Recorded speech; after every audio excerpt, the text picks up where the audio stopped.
I did wonder why this show was so packed out.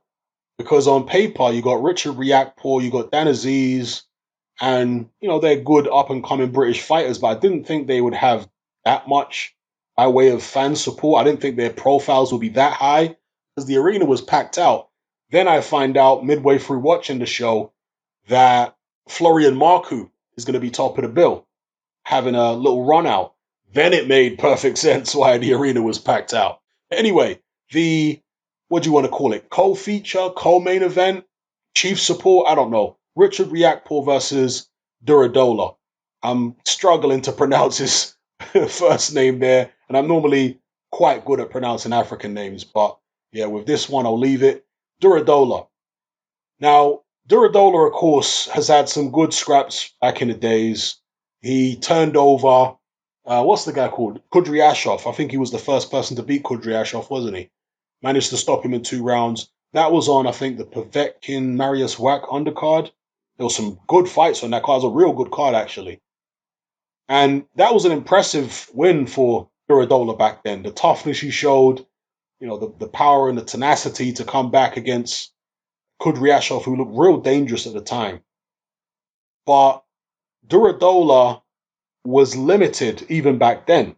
He was a relatively slow guy, quite easy to hit, not sophisticated, just a big, strong, powerful, tough man who would come at you and you really had to nail him to the floor to beat him. Or, unless you're outboxing him on the outside and you're managing to stay away from his power and strength. But that was many, many moons ago when he beat Kudryashov. I hadn't seen Durodola in any fight since the Kudryashov fight, other than when he fought Mr. Makabu, and that was back in 2020. I watched that just the other day, and he didn't look particularly good in that fight. Well, in this fight against Richard Riakporhe, Durodola looked absolutely washed up beyond belief. I mean, just completely finished. When the first bell went for this fight against Riakporhe, Durodola's legs didn't look right. And that's when you know you're dealing with a completely shot fighter, where his legs look unsteady before he's even got hit. You know the way old men have got like knocking knees and stuff like that and just look unsteady when they walk around? That's how Durodola looked. And, you can say, well, he's only 41. David Haye's 41, right? David Haye doesn't look that way in the ring.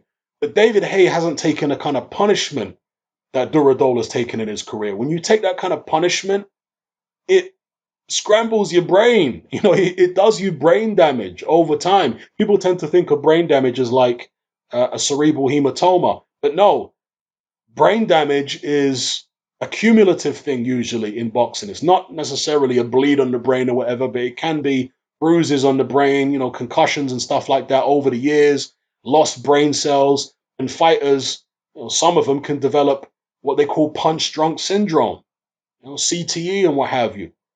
Now, I'm not saying that Durodola necessarily has that, but he's definitely worse aware when it comes to his coordination, the strength in his legs, his movements, his reflexes, everything. Durodola was never fast. In this fight here, he was slow as a glacier. Unbelievably slow. This is nothing like the man, a complete shadow of the man who fought Kudryashov all those years ago. Total shadow of a man. So, yeah, all the punishment he's taken, the tough fights, and that's assuming he's actually 41.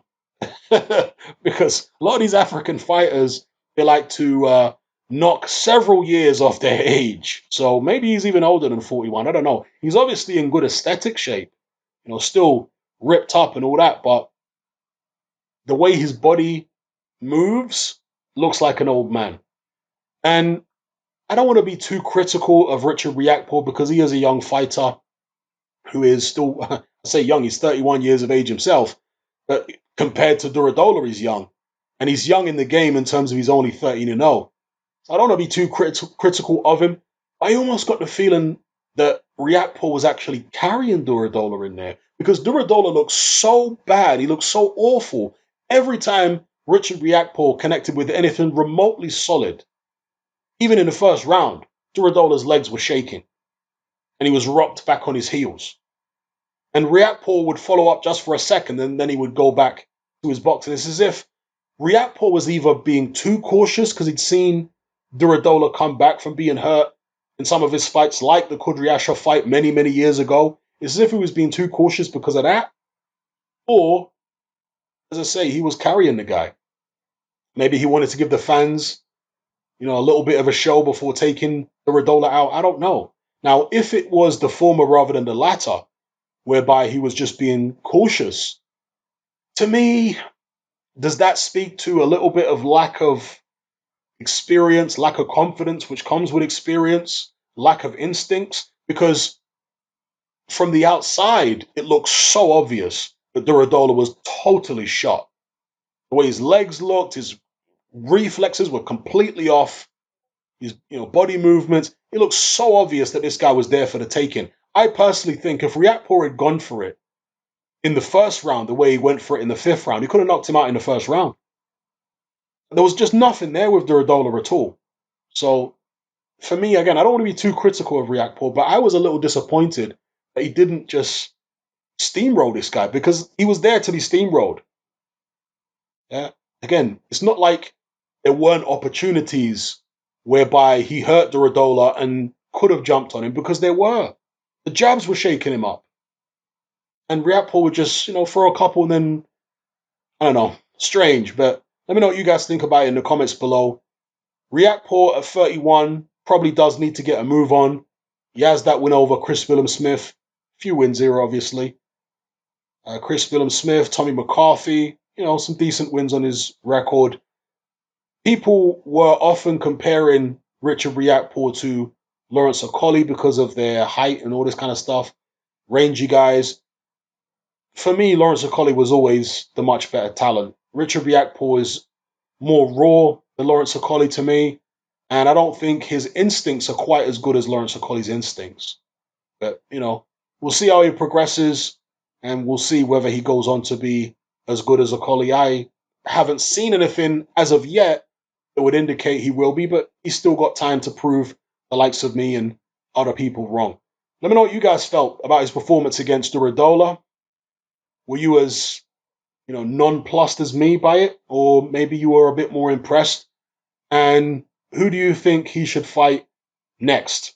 Where do you see him going moving forward? What would be the best course for his career to take at this point? Let me know what you guys think in the comments.